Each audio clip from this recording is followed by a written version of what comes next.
the current across the SCR is going to be falling less than the holding current value, then it is going to be making the device turn off. Second condition for turn off are going to be by applying a reverse voltage across the device. So either of the two conditions, whenever you are going to consider either of the two conditions, may any of the two conditions, if it is prevailing across the device, then the conducting device is going to be turned off automatically. That if it is going to be happen naturally in the circuit, then it is termed to be as the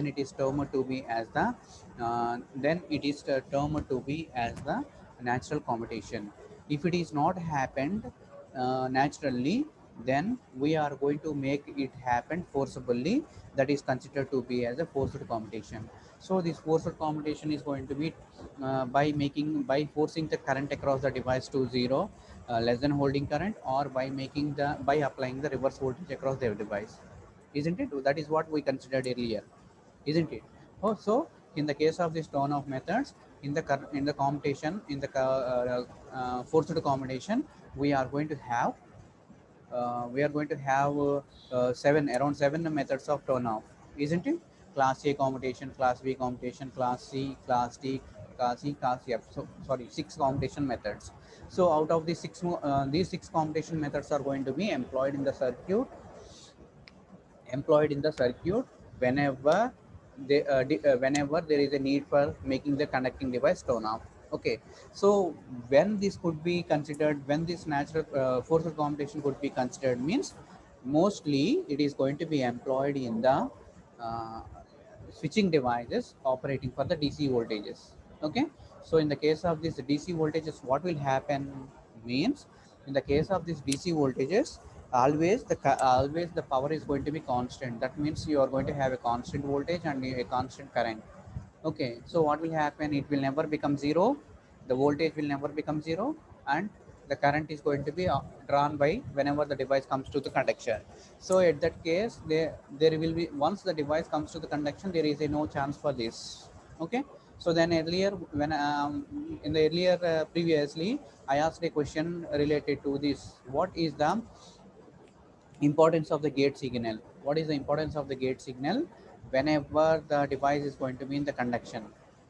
Okay, so what is the importance of the gate signal whenever the device is going to be in the conduction? So that is going to be whenever the gate has its importance or its functioning until the device comes to the conduction.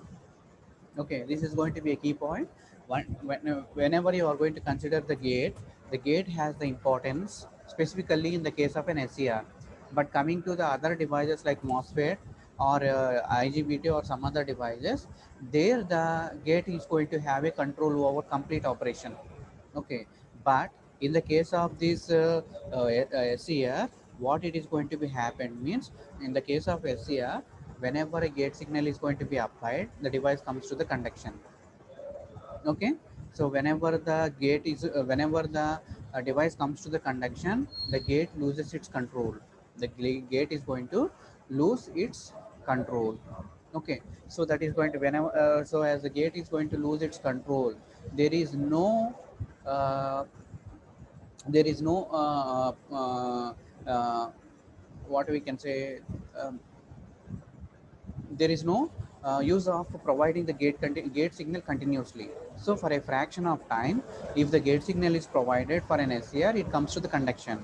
Once it comes to the conduction, if we are going to give the gate signal again continuously, there is no use of gate signal, but simply the gate power losses are going to be increasing. That's why the gate terminal of an SCR is going to be considered with a control signal having a gate current magnitude from 5 to 100 milliamps depending upon the specification, and it is going to be considered to be having zero effect once the device comes to the conduction. So the gate is going to be removed.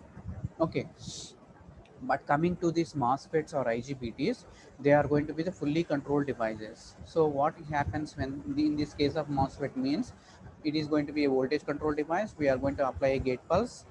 as soon as the gate pulse is going to be provided, the device comes to the conduction, and whenever the gate pulse is going to be removed, the device comes to the blocking state. So here in these particular devices, the gate is going to have a complete control over the complete conduction span of the device. Okay, is the difference clear between this SCR and a fully controlled devices? In the case of an SCR, only the gate has the control to turn on, but in the case of fully controlled devices, the gate has the control for both making the device turn on and turn off, and it should be present throughout the complete conduction instant. Okay, so that is what we considered related to this thing. And when you are going to consider these static characteristics of SCR, what are the static characteristics of SCR? Static characteristics are going to be nothing but it states about the conduction regions of the SCR. So those conduction regions are going to be divided into three. One is going to be the forward blocking mode, forward conducting mode, reverse blocking mode, as well as reverse conducting mode. That reverse conducting mode is not going to be considered as it is going to be default, as it is going to be happened whenever there is a reverse avalanche breakdown. So the three modes of operation of an SCR are going to be the forward blocking mode, forward conducting mode, forward blocking mode, forward conducting mode, and reverse blocking mode. Okay, so in this particular characteristics, you are going to have two terms defined previously. That is going to be the current. One is going to be the latching current, and the other one is going to be the holding current. Which one is higher, either the latching current or the holding current? Which one is going to have a higher magnitude? Anyone? Which one is going to have a higher magnitude? So both are going to be having the current, though both the current, latching current and the holding current, are going to be defined for the SCR. So the holding current is going to be the minimum current to make the device in the conducting state. Okay, if its current falls less than that holding current, the device latches to the blocking state. Coming to the latching current, the latching current is going to be the current which is going to be, the latching current is going to be the current which makes the device, to latch in the latching current is going to be the current which makes the device to move from blocking state to the conducting state when the gate pulse is going to be removed. As so that means why it is going to be considered to be the gate pulse means, if there is any uncertainty in the power circuit, that means if there is any fluctuations in the voltage level, then what will happen means, once the gate current is going to be provided, as the gate current is going to be provided, the device initially moves to the conducting state, but due to this uncertainty, what will happen means it will again latches back to the blocking state. So that is going to be, that can be that at that state, what it is going to be done means, the whenever the current is going to be removed, whenever the gate pulse is going to be removed, the if the device is going to be considered to be still remaining in the conducting mode, then that particular minimum current value across the device is considered to be as a latching current. Okay, so there will be a minute difference between the latching current and the holding current. If suppose the latching, if the suppose the latching current is going to be, suppose it is going to be 8 milliamps, then you may have the holding current to be of 6 milliamps or 5 milliamps, like that. So the difference between these two are going to be very small. Latching current and holding current is going to be small. Is it clear the difference between the latching, how we are going to define the latching current? So the latching current is going to be defined, so it is going to be defined as, the minimum current which is going to be, defined to be, it is going to be defined as a minimum current which makes the device to remain in the conducting mode after the removal of the gate pulse. Okay, so ultimately SCR is going to be a current control device. So you, whenever we need to make the device in the conduction, we need to provide the current beyond the latching current value, and if we need to make the device turn off, we need to make the device current fall less than the holding current value. Okay, so uh, So then whenever we consider the protecting circuits. Okay, each device should be provided with a protection circuit for the different for safe and reliable operation that comes with this snapper circuit design. What is a snapper circuit? The snapper circuit is going to be the device which makes the limitation with the dv by dt value, dv by dt value. So here in the case of this SCRs, if dv by dt is going to be increased, if dv by dt is going to be increased, then the device comes to the conduction, beyond device comes to the conduction beyond the uh, its actual conduction period. So for that reason, always we need to make the device to be provided with limiting the dv by dt. So the dv by dt limiting is going to be considered with a capacitor provided with a resistor in series. That is considered to be as a snapper circuit. And we are going to make preliminarily, we are going to make the SCR protected from two parameters. One is going to be di by dt and dv by dt. What is the consequences if dv by dt is going to be high, and what is the consequences if di by dt are going to be high?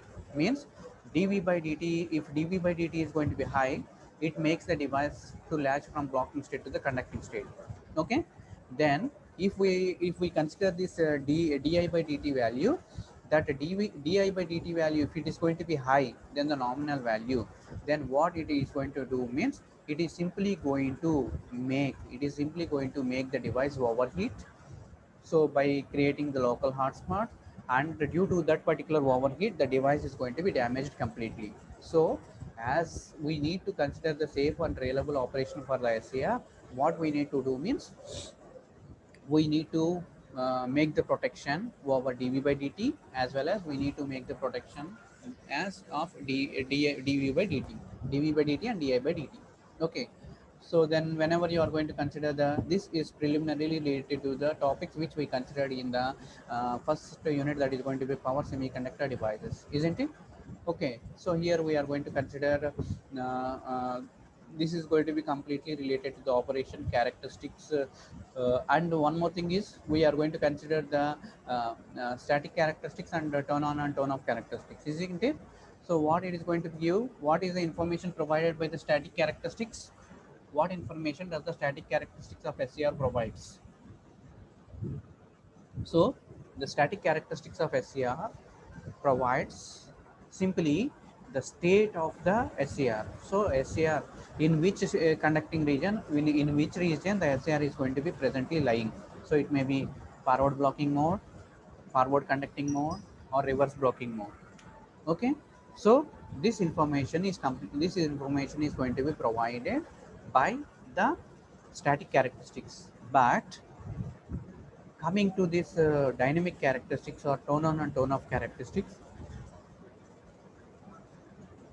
those characteristics, that means these static characteristics will never give the information related to at, at which speed the device is going to be latched from conducting mode to the blocking mode to the conducting mode. That information is not provided in the static characteristics. Okay, it simply states what is the state of the device: blocking mode, conducting mode, or reverse blocking mode. Okay, but as we need to consider the switching operation, what we need to consider means we need to consider these at which speed the devices are going to be in the conduction. So that information is going to be provided by this tone on and tone off time. Okay, on the case of this tone off time, on the basis of this tone off time, the characteristics are going to be, that is the devices are going to be considered as of two cases previously. Okay, what are those? Converter grade devices, inverter grade devices. What, isn't it? We consider related to the converter grade devices and inverter grade devices. What are these converter grade devices and inverter grade devices?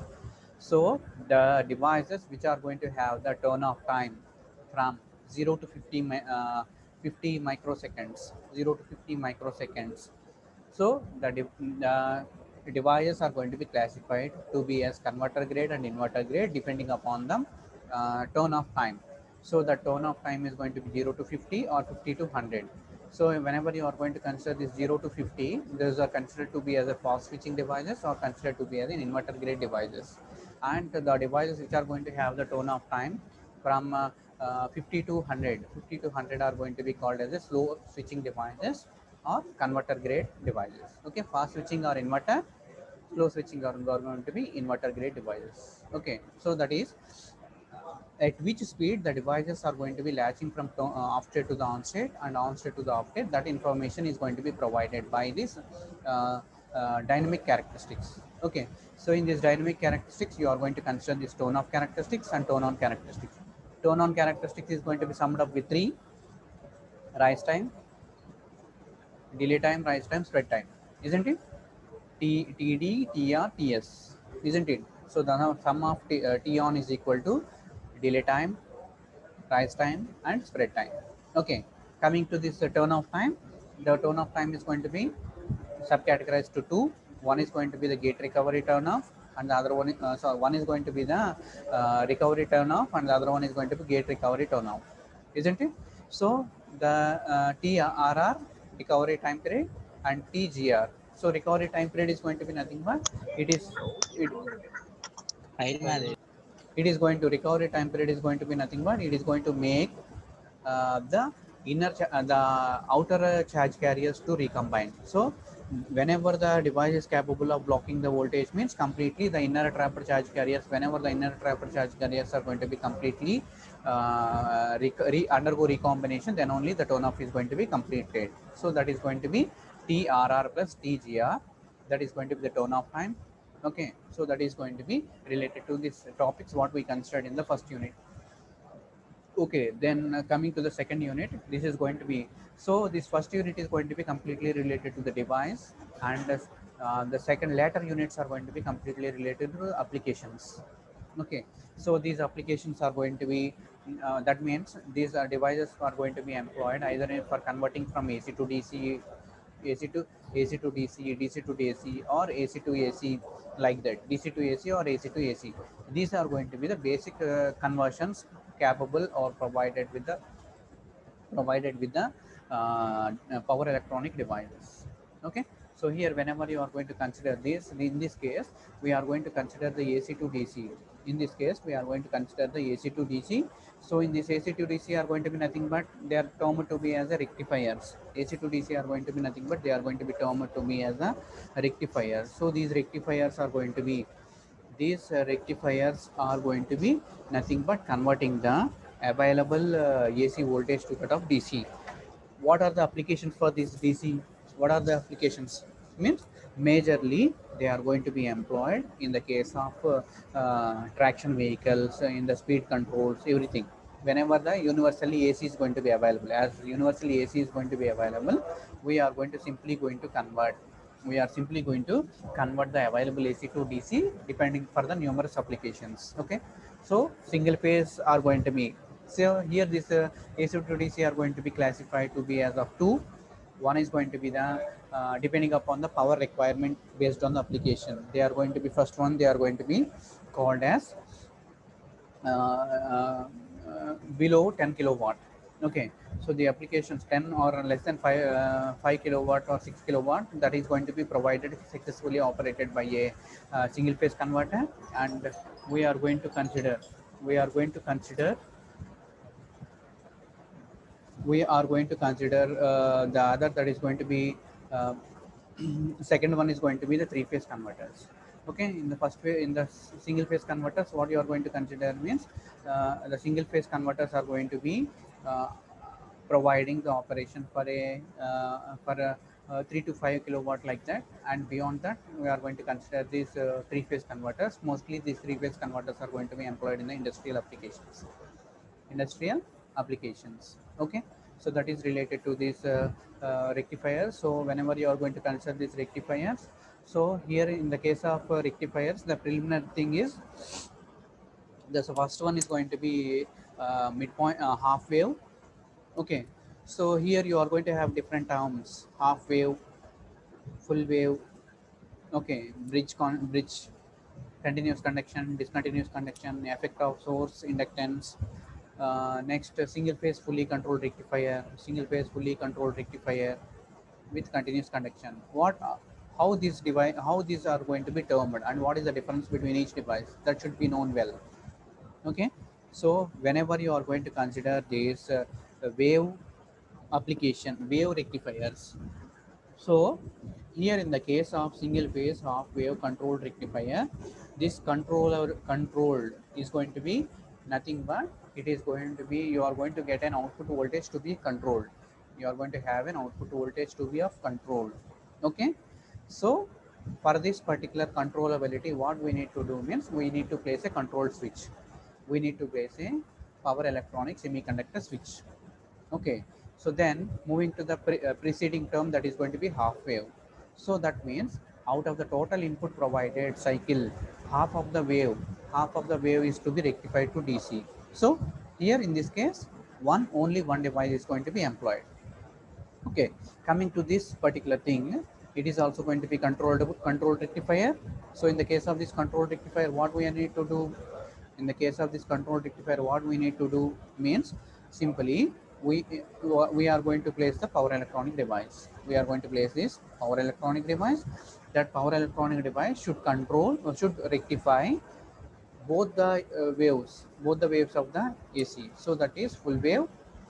We are going to have full wave. We are going to have two half cycles, positive half cycle and negative half cycle. So that means the number of devices employed are going to be changing. The number of devices employed are going to be changing depending upon the configuration. Okay, so here two waves, that is negative half cycle and positive half cycle, to be converted to DC.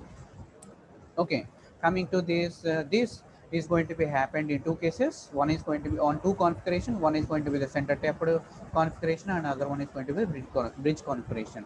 Center tapped configuration, in general, it is going to be employed for low cost applications, as device cost is going to be reduced, and as the device cost is going to be reduced, and control circuit requirement is also going to be reduced. Okay, then coming to the other, that is going to be a bridge configuration. In the case of this bridge configuration, what it is going to be done means you are simply going to consider four devices, two devices operating for one half cycle and two devices operating for other half cycle. Okay, so that is going to be complete, the cycle of AC is going to be rectified to DC. Okay, so that is here. And then what we need to consider, the second part is going to be the load. So the load may be, generally the load may be R or it may be RL. So generally the load is going to be R or RL. Whenever it is going to be considered to be the R, then there is no issue with the switching devices and switching instance. There is no issue with the switching devices and switching issues. Okay, but whenever an resistive plus inductive load is going to be considered, in that case, what it is going to be done, resistive plus inductive load is going to be considered. Whenever there is an inductor, what will happen? There will never be sudden change in the current. So inductor opposes sudden changes in the current value. So ultimately the current will never change from the switching devices instantaneously. Second thing is, the current is going to be drastically increasing rather than step increase. So as it is going to be present, the load current is going to be drastically increasing and drastically decaying. So due to this, the turn off devices may not be provided. Okay, so whenever it is not provided, then what will happen? What is the major drawback with a you may get a question that what is the major drawback with a single phase converter provided with an RL load?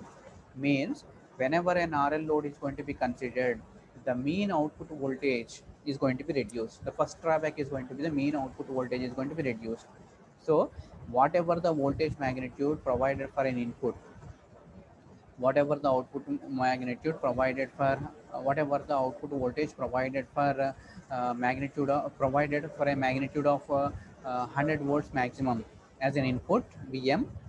For this Vm, if resistive load is going to be providing a voltage of around 90 volts at alpha equal to 0, in this particular RL, you are going to get a value which is going to be somewhat like 75 or 67, like that.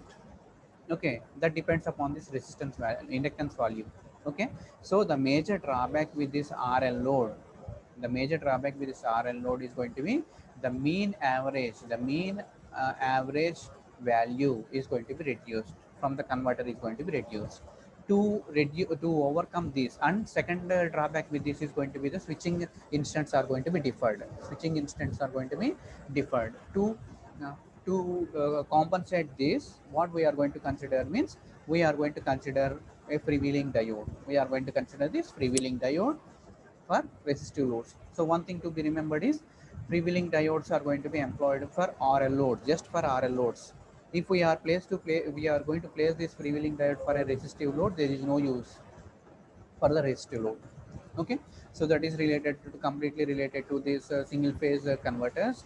Coming to the other, that is going to be three phase converters. In the case of this three phase converter, so here in the case of this single phase converters, you are going to have a conduction which is going to be of 180 degrees. So for positive half cycle, the SCR having the favorable condition for conduction from 0 to 180. For negative half cycle, the SCR is going to have the conduction from 180 to 360. Okay, if we are going to provide beyond this firing angle of 180 degrees, the SCR will never get triggered. Okay, so the favorable condition for a single SCR to be operated in single phase is going to be 0 to 180, 180 to 360 for negative. Okay, but coming to this here AC to in the case of these AC to DC converters, uh, in the case of these three phase converters, in the case of these three phase converters, what it is going to be done means the conduction instant for each device in an SCR is going in each device in a phase are going to be provided with between them cross points of the three phase supply, and that particular span either in the positive or in the negative is going to be 120 degrees. Either in the positive or in the negative is going to be 120 degrees. So in three phase, each SCR is going to have the conduction of 120 degrees. Okay, if we are going to consider that for resistive load, what will happen means in the case of resistive load, if the firing angle is going to be increased, then the conduction span is going to be reduced. But for this RL load, always the conduction span is going to be considered to be of 120 degrees. Always the conduction instants are going to be considered to be of 120 degrees. 120 degrees. Okay, so that is going to be in the case of this three phase in the case of this three phase converters, we consider the operation related to the three phase half wave, three phase full wave, uncontrolled rectifiers, three phase half wave and three phase full wave uncontrolled rectifiers, as well as three phase half wave and full wave controlled rectifier provided with R and RL loads. Okay, and three phase semi controlled rectifier. So semi controlled is going to be nothing but the output is going to be controllable.